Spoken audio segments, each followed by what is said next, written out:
In this video, I'll be reviewing the Brother HL-L2405W printer. So I've been using this printer for the last week, printed many different things, and I want to share with you the positive side of getting one of these, but also the negative one. So let's start with what I liked.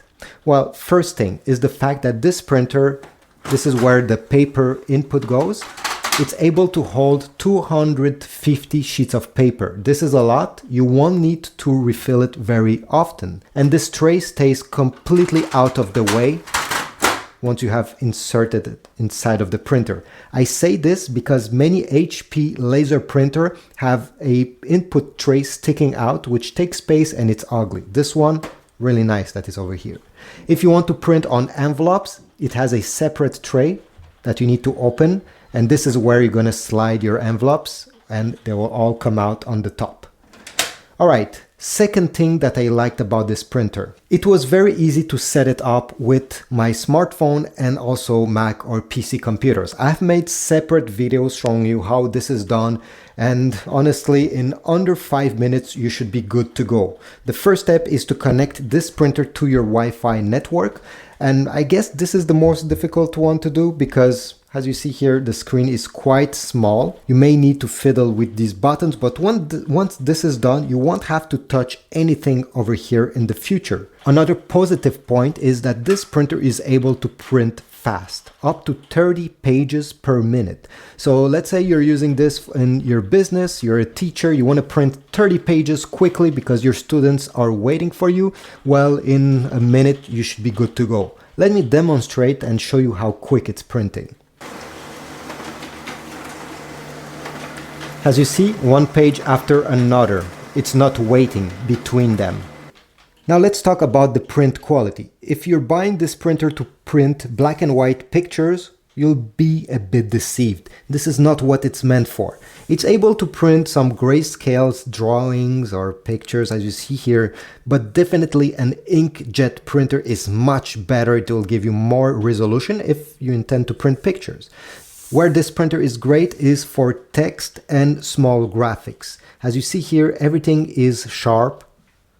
No issues at all. It has a resolution of 1200 by 1200 dpi, which is plenty enough for any sorts of text and again, some small logos, graphics, stuff like that. I didn't have any issues. I didn't have any ink smearing around. I didn't have any weird stuff happening.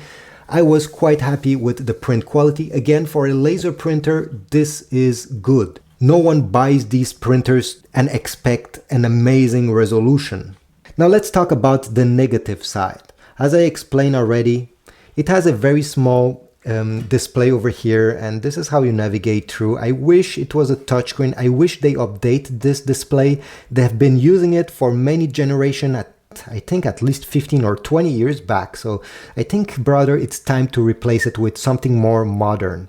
I didn't have trouble using it, but yeah, entering my Wi-Fi password using these buttons took 2 minutes instead of just 5 seconds. Another negative side is that although this printer has a USB port in the back, right over here to connect a cable that will go to your computer, it does not come with a USB cable in the box. This is something that Canon and HP are also doing. They stopped including the cable in the box to save money, obviously.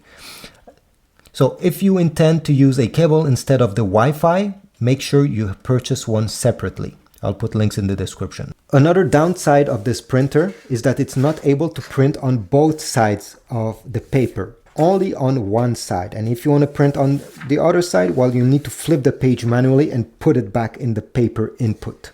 And finally, the last downside that I found is that this printer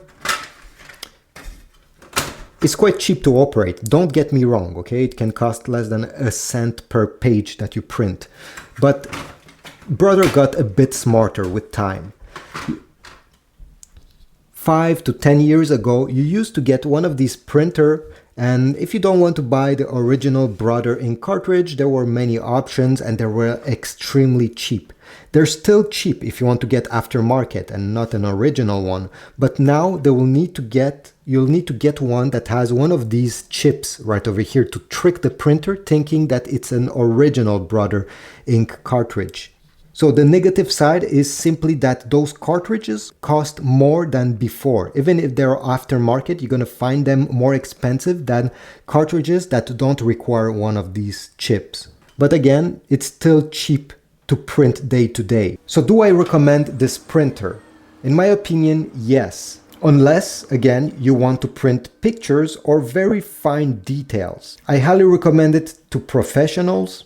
So if you have a business, and also at home. It's able to print quick without any issues, and it has a very small footprint on your desk. Just to show you, this is a letter size paper. If I put it this way, you see, this printer is obviously bigger than this paper, but not by much. If you want to put it on a corner and forget about it, well, I think it's one of the smallest laser printer you can get these days that give you decent results. If you want to get one of these printers, check my Amazon links down below. Every time you go through my links to get a new printer and cartridges, stuff like that, I get a small commission from Amazon, and it helps support my channel. That is not sponsored by anyone, and I'm able to give my honest opinion about these printers that I'm reviewing. So thanks for the support. Leave a like, subscribe, and I'll see you in the next one. You can also comment. I'll try to read all of them.